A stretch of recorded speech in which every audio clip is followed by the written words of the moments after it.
In halacha, okay, again, I said earlier, I really want to, it's in the back of my head. All this discussion is prompting me to actually do it, to do a series on the history of halacha, understand how halacha got to where we are, so we know how to place things in the right order. But in terms of this question, halacha has two principles that almost seem contradictory. One principle in halacha is that conclusions of the previous generation are considered axiomatic. So it's very rare that a scholar will dedicate his life to undoing and disputing something of a previous generation, a conclusion of a previous generation. Usually what the scholar will do is, what were they thinking when they came to that conclusion, and how do we apply that to this generation? And which is why one can not make halachic rulings directly from the Talmud. Because since the Talmud, until this very day, there's been tens of generations of discussions and tens of generations of conclusions. So what I have to do is go to the previous generation, ask them what their conclusion is, and ask myself, how did they come to this conclusion, considering that they're looking at the same Gemara I did, and then apply the reasoning that they did to come to their conclusion to my conclusion. So built on the premise that what they concluded is axiomatic. As the world evolves. Sorry? As the world evolves. And the new scenarios come up, but where do I draw my conclusions from? Right. I don't go to the same text that the Alter Rebbe did. I go to the Alter Rebbe and say, how did you come to your conclusion? Right. And then see how I would apply it to this new scenario that I'm dealing with. Because the Alter Rebbe didn't have electricity, and he didn't have. Right, so that's how new scenarios come up, and new scenarios are always coming up, right? But my point is we accept the previous generation's conclusions as fact, as final, and then that's on one hand. So on the one hand, previous generation has more authority. On the other hand, if you see in the Gemara a dispute between two sages, and the Gemara doesn't tell you who to follow, so the post-Talmudic scholars would look at this text and say, well, who do I follow? You just quoted two people, right? So there are all kinds of principles of how you know which way the Gemara is leaning. For example, whoever the Gemara gives more real estate to. Like if the Gemara analyzes one text more than another, you can imagine that person's correct. If the Gemara challenges one position more than the other, even if it defends itself, you go with the other one. There's all kinds of rules you would use. And one of them is halacha kabasroi. You follow the most recent one. Which just contradicted what I just said. Right. Because the oldest one is supposed to be, right? Which is kind of this combination. Within each generation, you have to take the final conclusion as fact. Which means if I'm looking at two different people within one generation, I look at the most recent one. Because the most recent one would have considered what he said and still said what he said. And therefore I'll take his opinion. But if I'm in the next generation, I can't skip the conclusions of the previous people and go to the guys before.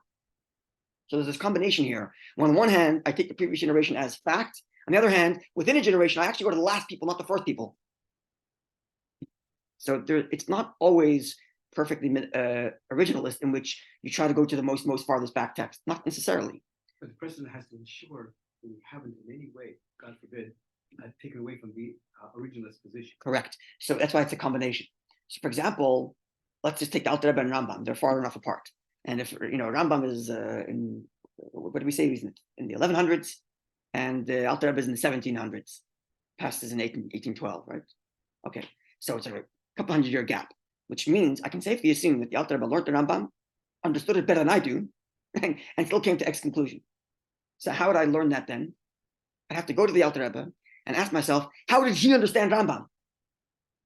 And then I can perhaps apply. And do the same thing to Rambam. How did Rambam understand the Gemara? Then do the same thing in the Gemara. How did the Gemara understand the Mishnah?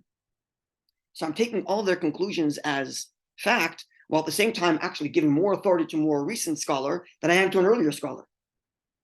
So it's just like funny combination. Because he held the position, however, because he understood the earlier position better than I did. Alter Rebbe understood Rambam better than I do. So I can go to Rambam and say, well, hey, look at Rambam. It looks different than Alter Rebbe. Just follow Rambam and forget Alter Rebbe. Hold on a second. But you wouldn't understand. No. Alter Rebbe learned has hundreds of years of scholarship that he's coming to his conclusion on. And if I don't see Rambam the same way Alter Rebbe does Rambam, the problem is in my learning of Rambam, not in Alter Rebbe's. Right, so it comes back to, you said this previously, right? Standing on the shoulders of giants. That's right. So that's correct. So I take the most recent view, but that doesn't mean I'm discarding an earlier one. Right.